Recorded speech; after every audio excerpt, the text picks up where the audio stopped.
You are listening to Specifically for Seniors, a podcast designed for a vibrant and diverse senior community. I'm your host, Dr. Larry Barsh. Join me and a lineup of experts as we discuss a wide variety of topics that will empower, inform, entertain, and inspire as we celebrate the richness and wisdom of this incredible stage of life. I have a friend who just celebrated his 100th birthday. He was a bombardier during World War II. He's in great physical and mental health. I saw him the other day on my way to the gym, and he said, "I've never gone to the gym a day in my life." I replied, "Yeah, but think how old you would be if you had." Sorry. Good response. Anyhow, this got me wondering if there was a way that more of us could live well into old age. So I called on Dr. Noelle Nelson, author of The Longevity Secret, How to Live Happy, Healthy, and Vibrant into Your 70s, 80s, 90s, and beyond, for the answer. Noelle has appeared on national and international radio, television, and podcasts, including CBS's The Early Show, ABC's The View, and CNN. She had been interviewed, quoted, or written about in such diverse media as Parade, Living to 100 Club podcast, People, Women's World, UpJourney, and the Stories of Inspiring Joy. Dr. Nelson holds advanced degrees in clinical psychology from the United States International University and sociology degrees from the University of California at Los Angeles and the Sorbonne in Paris. Welcome to Specifically for Seniors, Noelle. Thank you, Larry. Let's start with a question that you apparently asked yourself at the beginning of this journey. Why do so many 60-year-olds feel old, while many 80-plus individuals feel that they have a lot of life to live? Because our society unfortunately dings people once they're 60 as being decrepit and doesn't look beyond that. We are, frankly, a youth-obsessed society. Not a bad thing. Youth are great. I love them. But we're here too. Absolutely. You use a word that I will describe my 100-year-old friend as amazing. He still recounts stories in great detail of World War II. Matter of fact, he's written a play about it. But tell us about your amazings. Who are they? Well, let me tell you first how it started, because that's the key to the amazings.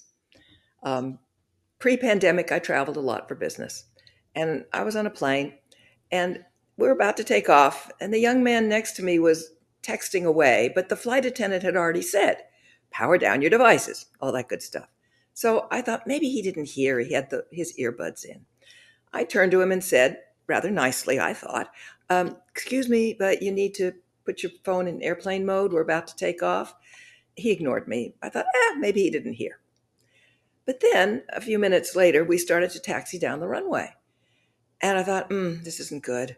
So I turned to him and more loudly, not quite so politely this time, said, "Excuse me, you need to turn down, put in airplane mode your phone because your cell's frequencies could interfere with the pilot's radio frequencies." And he turned to me and he said, "What would you know? You're old." And after the initial shock, I said, if you're lucky, if you're really, really lucky, you'll get to be old like me. But that, in answer to your question, Larry, is what started my research. Because I'm a scientist by nature. I thought, well, wait a minute. Maybe after 60, which I was just getting to, maybe we are decrepit, ignorant, useless, blah, blah, blah. But I found that's absolutely not true. And there are people in their 70s, 80s, 90s, hundreds who are thriving, dynamic, doing incredible things, like your friend who's written his play, doing marvelous things. And you know what? They're all over the place. You just need to know where to look. Where do we look to see some of them? Real simple. Walk around your neighborhood. And your Facebook page? Yes, and my Facebook page. I'm very proud of that, frankly, because out of the research and out of the book came, so I thought, what am I going to do with all these, what I called amazings? And I thought, well, a Facebook page, which to date has almost 700 amazings that have been featured. And now I feature them at the rate of one a week. A new one who has to be doing something incredible, wonderful, thriving, inspiring, and all that good stuff. And I find them everywhere. They're all over the web. You just have to kind of look. People who know what my interest is send me, oh, what about him and what about her and like that. And they just come to me. Let's talk about your book a little bit. You've sort of answered what interested you in this subject and how you got started with it. But is there a common thread? Is it eating healthy, no alcohol, exercise? What's the secret? What do we need to do to become vibrant in our older years? Which is the perfect question, Larry. And yes, of course, it helps to eat healthy and exercise and all that good stuff.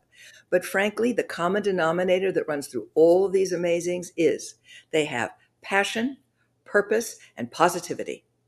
Because many of them are missing a leg and arm. They have a metal hip, they have metal knees. Some of them have Alzheimer's. It doesn't seem to matter if they have a passion for absolutely anything, Larry, from growing tomatoes to world peace to being astrologers. It doesn't matter. If they have a purpose, growing tomatoes, because you know what? It's fun to grow tomatoes and you can present them to the county fair, right? Or whatever. And positivity, the belief that, you know what? I can do this. Yeah, I can do, really, I can do this. It's all it takes, passion, purpose, and positivity. That simple or that difficult? Depends on your point of view. How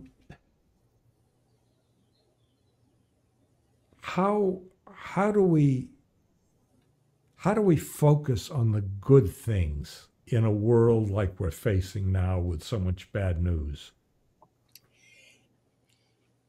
It's not always easy. But the thing is, there are websites devoted to the good news. Places called Inspire More, Good News, etc. And then there's just your own life. When we look at our own lives, it's amazing how much there is to appreciate, no matter what condition you're in, by the way.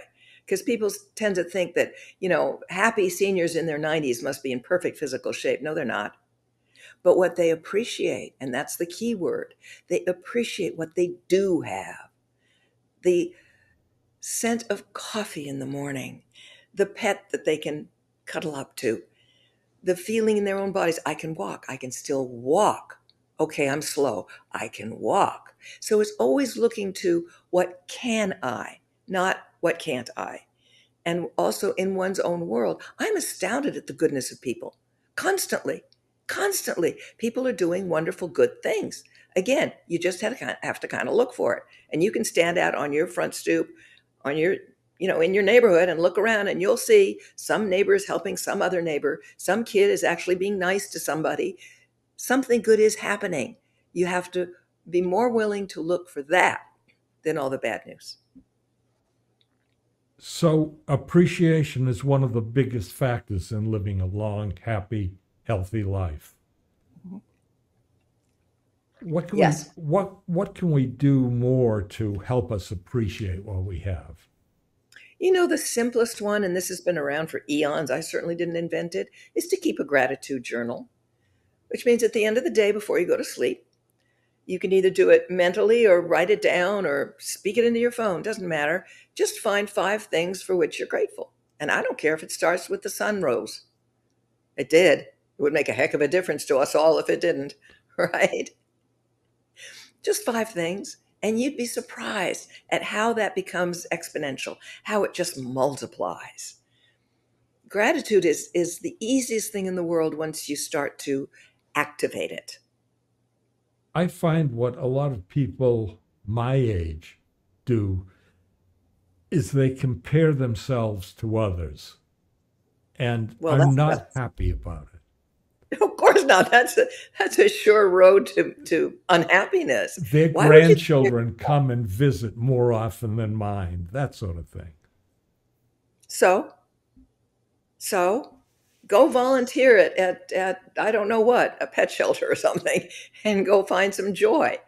In other words, comparing oneself, I don't care what age you are, by the way. I don't care whether you're 2, 20, or 102.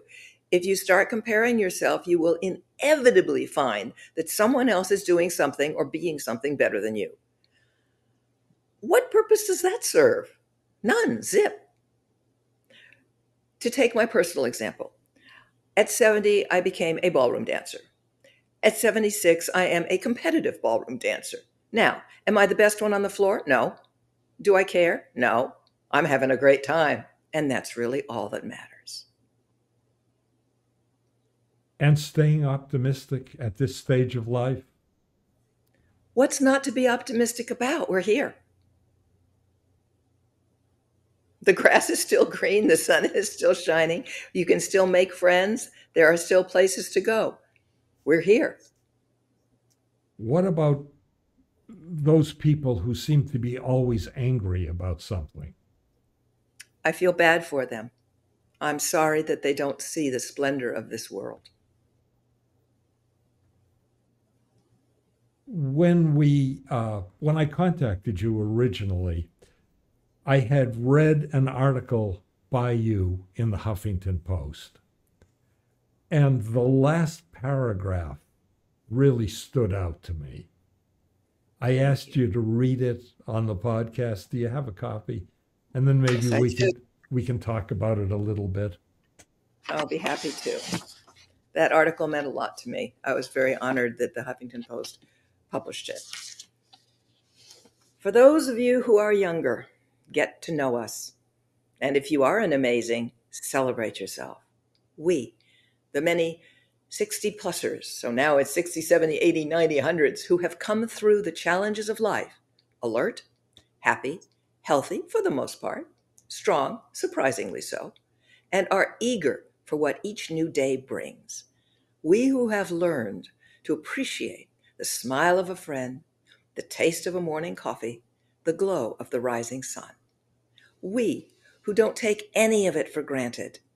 Those of us for whom life has become more precious with every passing day, precisely because we know we all have an expiration date. Well, we plunge into life with whatever is still available to us, be that of body, mind, or spirit, despite whatever condition our various parts are in. We who refuse to roll over and play dead before we are dead. That sort of sums up your philosophy. Totally. It's a beautiful paragraph. Thank you. At your website, noellenelson.com, you ask that people who consider themselves amazing contact you to be featured. Sure. Are there qualifications in that? To be doing something in their preferably 70s, 80s, 90s, 100s that is currently exciting, dynamic, interesting, thriving, something like that. Past history is okay, but for example, your friend, the World War II bombardier, what's really interesting to me about him is the play he wrote now. Because that is his nowness, if you will. I respect and venerate his service to our country. But what would make him an amazing is his play. What makes it even more amazing, he is soliciting residents of a senior living facility to participate in production of that play. And that's fabulous. That is a true amazing. Yes, he exemplifies it. It's a wonderful thing. What else? What else did we miss? What else did we miss? It sounds so not obvious, but simple to come into old age with such a positive, grateful attitude, and yet it's so hard to do. Yes and no. In other words, what you said about anger. Larry, what underlies anger is fear. We're scared, and therefore we lash out. So, really, it's to soothe one's own fear of whatever, of the weakness that one is afraid of as one gets older, of the illnesses, of the possible other physical complications, of the mental decline, all of which in my research I have found either don't stop people or are far less than you think. I remember at the time of reading the book, there were only 3% of Americans over 65 who ended up in nursing homes. That's a very small percent. And yet, 97% of us are scared of it. So it's called take a reality check. You don't have to listen to all the bad news. You don't have to only look at people who, unfortunately, just didn't make it into older age with joy. You can start doing what my choice was, which is look at the ones who are and see what do they do. I mean, that was what drove me. How do they do it?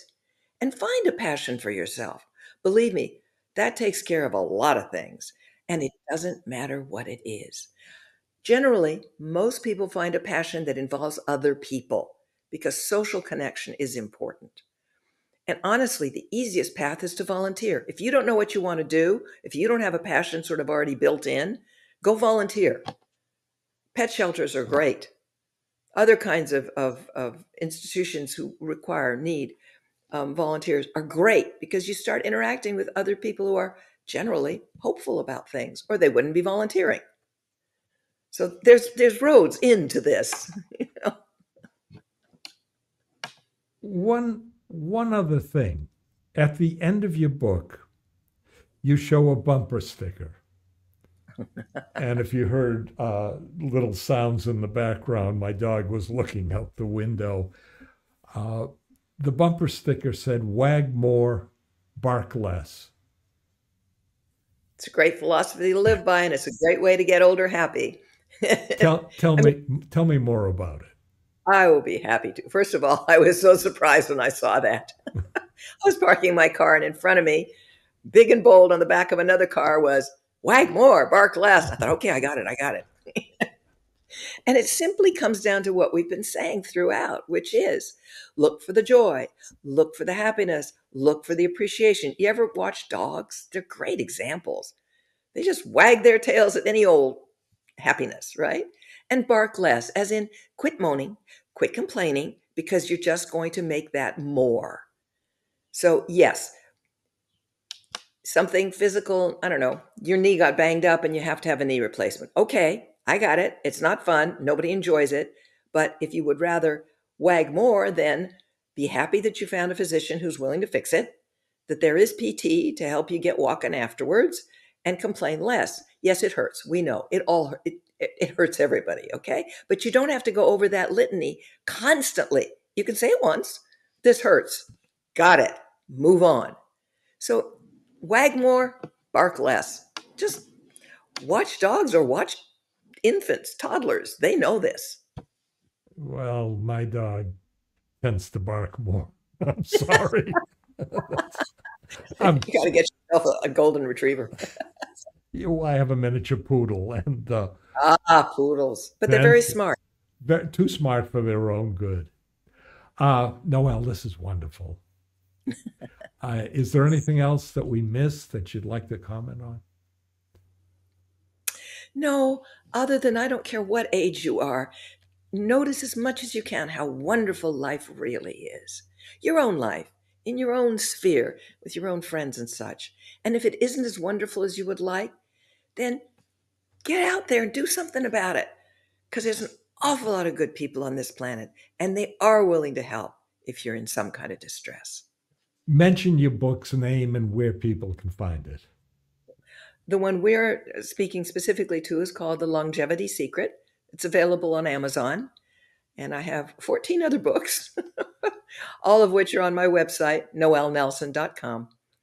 Are they all about happiness, or are they very One way subject? or another, well, different subjects, but in one way or another, appreciation is always the key. I've written about appreciation in business, appreciation in my bread and butter, which is as a trial consultant to attorneys, appreciation in your regular life, just, but not necessarily always under the heading appreciation.